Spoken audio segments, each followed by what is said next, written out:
Rafiki. Ouah, comment j'ai trop de chance. Ouah, genre il pleut mais fort hein. Mais y a pas de vent. C'est-à-dire que le toit me protège. Bon, il commence à fuir le toit. Je vois il y a des gouttes qui commencent à tomber un peu partout. Donc j'ai commencé à me lever mais et voilà, je suis content. J'ai pu dormir assez longtemps.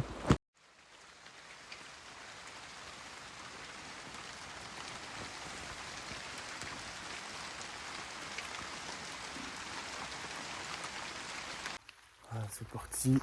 On est jour 13. J'ai mangé un vieux riz là le matin là, avant de démarrer. Il me reste dans le ventre là. Ah, il était dégueulasse. J'ai même pas fini en plus. Hein. Il y en a encore un peu. Je vais le manger plus tard hein, parce que j'ai rien d'autre à manger. Et on est dans un village, voilà. On est dans la campagne. Non, on n'est pas dans le village, on est dans la forêt. On était dans la forêt, je viens de sortir de la forêt. Et donc là, on va approcher une ville, je pense, aujourd'hui. Bisous. Je suis toujours en train de me battre avec ces noisettes là. J'avais la flemme de les concasser une par une, mais je trouve une technique. En gros là, ouais. Là, le côté là où il est blanc. Il y a moins dans ta canine dans le char comme ça. Bah et après, elle se casse en deux direct. Voilà, je suis devenu écureuil de profession. J'ai attrapé une petite plaque de bouton rouge. Voilà, en dessous du pansement là. Cette fois-ci, je vous l'épargne. Je vous épargne les yeux. Mais je sais pas ce que c'est. Peut-être une légère brûlure.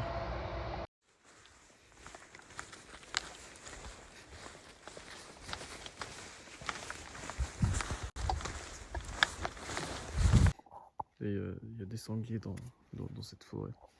Voilà, il y a plein de traces hein, on peut voir un peu partout. J'en ai jamais vu de très très près. Il y en a un qui était passé à 50 mètres, 100 mètres de moi là, il chargeait à fond parce que des chasseurs le coursaient, mais sinon j'en ai jamais vraiment vu, genre tout calme et tout. T'as le mec là-bas là, qu'est-ce que j'allais le voir? Oh, je vois pas, putain. Vas-y, il est bizarre, hein. Son chien m'aboie dessus, il fait rien. Après, il me regarde comme ça. Il me regarde, il me regarde, il me regarde. Après, il sort de sa maison, il me regarde comme ça. Laisse-moi tranquille là. Bon, c'est le moment de lire un peu. On m'a conseillé de lire ce livre. Bon, c'est l'histoire d'une femme hein, qui va rejoindre sa pote pour monter une montagne au Népal. Une montagne que je vais certainement monter un jour. Hein. L'ascension des Annapurnas. C'est un truc que je vais sûrement faire une fois dans ma vie. Je viens de trouver une tique énorme sur mon cou. Je sais pas comment elle a fait pour monter là. Elle a dû être sur une branche. Quoi. Même pas des autres herbes là. C'est vraiment une ainsi que je répugne ça, la tique. Elle vient, elle suce ton sang, rentre dans ta peau, frère. En plus, ça peut donner des maladies bizarres. Vas-y, laisse-moi tranquille. Là. Je vais bien vérifier mon corps ce soir, on sait jamais. Hein. Putain, là, je me suis couvert tout le cou et tout, les gars. Il y a des insectes bizarres. Il a des ailes, mais on dirait que c'est pas volé. Voilà, il tombe sur moi, frère. On dirait je te jure, c'est pas volé. Il tombe, bam, sur moi. Et en fait, il y en a plein. En fait, il y en a plein. Et je crois que l'autre d'avant, là, en fait, j'avais coupé ses ailes sans faire exprès, tu vois. Et quand tu coupes ses ailes, ça ressemble à une tique de ouf. Et elle vient partout sur ma peau et tout, frère. Il y en a trop, frère. Il y en a trop. Il me casse le crâne. En plus, il marche bizarrement, là. Il marche comme des crabes. C'est louche, ça. Qu'est-ce qu'il cache là-bas? Hein? Avec 2 gardes à l'entrée. Alors ça, c'est un truc de fou malade. Regardez. Vous lisez bien. Dalai Lama, ok? Dalai Lama. Je marche et tout, je lève la tête. Parce que je lisais ça, en fait. J'avais la tête baissée pour ça. Et regardez là. Je lisais exactement ça. Depuis la fuite du 14e. Dalai Lama, oui. Quelle coïncidence. What the fuck. Franchement, je suis trop choqué. Waouh. Non, la coïncidence, c'est trop malade. Hein. J'ai à deux de me dire que je dois aller là-bas, genre. Où les panneaux y mènent. Non, je suis obligé d'au moins aller voir. Je vais au moins aller voir ce qu'il y a là-bas. C'était trop de curiosité. Bon, bah je sais pas ce que c'est. En tout cas, c'est pas un truc de ouf. Hein. C'est un gros bâtiment. Je vais tourner la caméra. Voilà, donc c'est juste un gros bâtiment comme ça. Je ferai une recherche internet, hein. Peut-être un camping, un truc comme ça et tout. Perdu mon temps à marcher jusque là. C'est un truc de fou. C'est écrit monastère de je sais pas quoi et tout. Nana. En tout cas, il y a l'air d'avoir personne. Donc je bouge.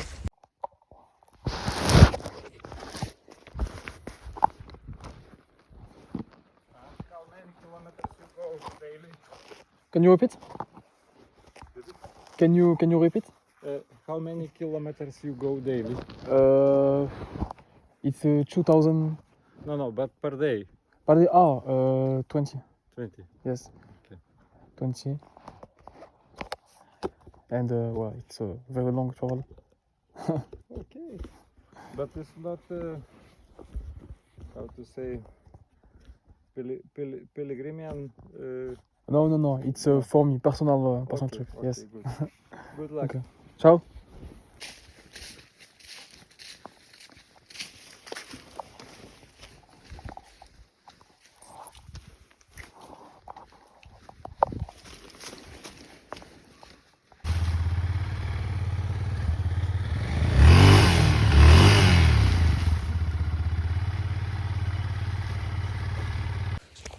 Nique les insectes, wesh. Putain, y'a un gars qui voulait me frapper, wesh. J'étais avec ma traductrice au téléphone. En fait, ma traductrice, elle est au travail, donc elle peut pas trop répondre tout le temps et tout, tu vois, c'est pour ça qu'on fait pas de live. Et on a accosté un gars. Ensuite, un autre mec qui sort, je pense qu'il était alcoolisé, il voulait me frapper, wesh. Je jure. Après, ils l'ont retenu et tout, je sais même pas pour quelle raison il voulait me frapper. Bref, ça change rien à ma vie.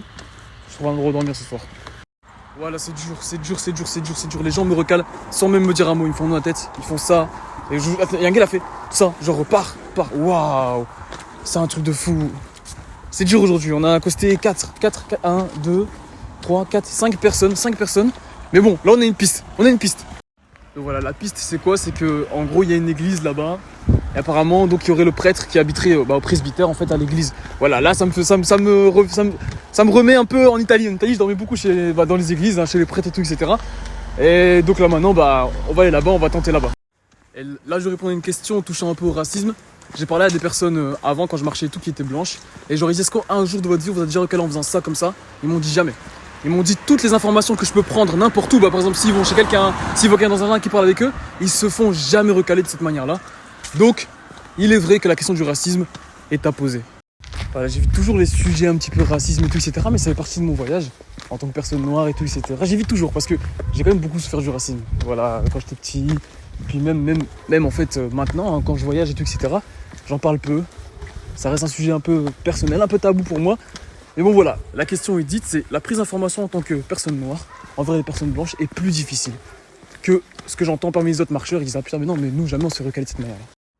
Ok, donc on a été à la maison du pasteur. Le pasteur il est pas là. On a appelé d'autres personnes, on a parlé d'autres personnes. Ces personnes-là ont appelé le pasteur il rentre pas ce soir. Et toutes les personnes qui étaient là, aucun d'entre eux a un endroit pour moi dormir. Là je sais pas. Faut regarder. Là vous êtes tous contents parce que j'ai trouvé un endroit où dormir. Mais regardez ça comment c'est trop beau frère. Waouh. Il a une maison incroyable là où je suis. Voilà donc en gros ça va être rapide.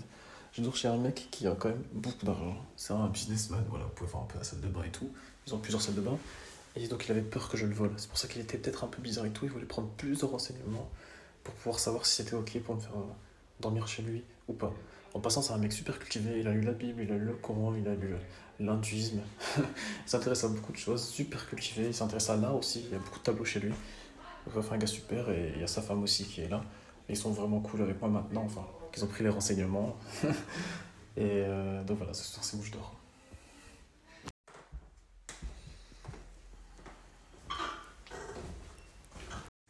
Voilà, voici où je dors. Ça c'est mon lit. Ça c'est ma lampe. Ça c'est ma télé. Non, je rigole. Et donc, ouais, donc voilà, je me suis fait accueillir par le gars et tout. En vrai, ils sont grave sympas. Ils ont juste pris un petit peu de temps à se lancer, à m'inviter à dormir chez eux, quoi. Mais aujourd'hui, c'était la galère. Hein. Ça m'a rappelé les moments où on a galère en Italie. En plus, Gabi elle s'est énervée aussi. Hein, enfin, la traductrice qui était avec moi aujourd'hui, elle s'est énervée. Parce qu'en mode, voilà, quoi, elle entendait que je me faisais recaler, je me faisais bouger comme ça et tout. Et ça la vénère. Ça m'a fait un peu rire. Elle a vraiment vécu l'expérience. Je pense que même vous, hein, vous aurez été énervé aussi si vous étiez en direct et tout. Parce que c'était vraiment incroyable comment je me faisais recaler.